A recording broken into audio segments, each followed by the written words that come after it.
Olmaota shahrining markaziy ko'chalari to'qnashishida Nazarbayev hamda Farobiy ko'chalari chorrahasida O'rta Osiyodagi yagona shaxsiy muzey Nurlan Ismagulov tomonidan yaratilgan Olmaota san'at muzeyidamiz.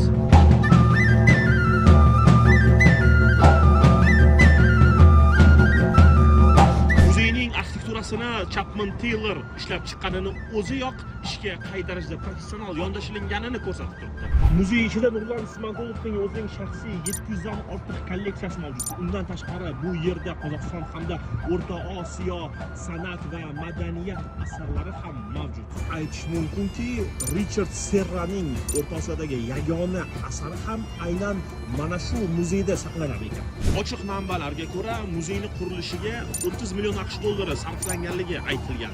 Bundan tashqari eksponatlar, ularni remontlariga taxminan 70 million AQSh dollari sarflanganligi haqida ma'lumotlar. Binoning geometriyasi, unda ishlatilgan toshlardan tashqari binodagi vitrajlar inson e'tiborini tortadi.